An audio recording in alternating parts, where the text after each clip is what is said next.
जामशोरो में 6 महीना अगु खंबे गुम कयल नौजवान सर्वेच नोहाणी आज़ादी ज़ाहिर न थी सघियो, जंहिं सबबि संदसि पीरसन वालिदैन परेशानी मज़ा रोई रोई बेहाल थी विया आहिनि। इन हवाले सां नौजवान सर्वेच नोहाणी जे पीरसन वालिदैन ऐं संदसि भेण भाउ अवमी आवाज़ टीवी सां ॻाल्हाईंदे चयो त सर्वेच नोहाणी खे 6 महीना अगु 8 नवंबर 2020 ते जामशोरो मां सरेआम खंबियो वियो, जंहिंजो अॼु ताईं को बि पतो न पइजी सघियो आहे। हुन चयो त जामशोरो हैदराबाद ऐं कराची ताईं एहतजाज करण समेत कोर्टुनि जा दर पिणु खड़कायासीं, जंहिं बाद कोर्ट जे हुकुम ते जांच कमेटी जुड़ी आहे, पर जांच कमेटी बि सर्वेच खे आज़ाद या ज़ाहिर न कराए सघी आहे।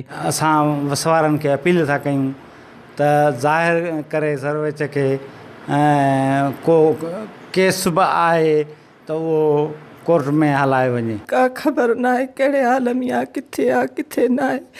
असांखे किथां बच्चो ॻोल्हियूं। मुंहिंजो बच्चो बेॾो हो, कम ते वेंदो हो, को अहिड़ो को गुनाह कोन कयो अथसि। 6 महीना थी विया आहिनि, उनजी को बि ख़बर न आहे त हू कीअं आहे, कहिड़े हाल में आहे, किथे आहे। ऐं उन सां एॾो वॾो असां सां ज़ुल्म कयो वियो आहे। माइट एॾा परेशान आहिनि, उन्हनि जा माउ पीउ इलाही बीमार आहिनि, उन्हनि जी तबियत ख़राबु रहंदी आहे, पंहिंजे बच्चे खे इलाही सारींदा आहिनि। इन महिरबानी करे असां इहो ई था चऊं त असांजो जेको आहे सो भाउ सर्वेच खे ज़ाहिर कयो वञे। असांजो सॼो हींअर घर डिप्रेशन जो जेको आहे सो मुब्तला थी विया आहियूं असां सभई डिप्रेशन में। सो महिरबानी करे असांजे भाउ खे जल्द खां जल्द ज़ाहिर कयो। मुंहिंजो चाचू काथे आहे, नथो अचे, ख़बर ई न आहे। महिरबानी करे आज़ाद करे। हुन चीफ जस्टिस ऑफ पाकिस्तान ऐं इंसानी हक़नि जे आलमी इदारनि समेत ॿियनि आला अख़्तियारनि खे अपील कई त सर्वेच नोहाणी जी आज़ादी या ज़ाहिर करण में सदन मदद कई वञे। विज़िट कयो अवामी आवाज़ मीडिया ग्रुप जी वेबसाइट awamiawaz.pk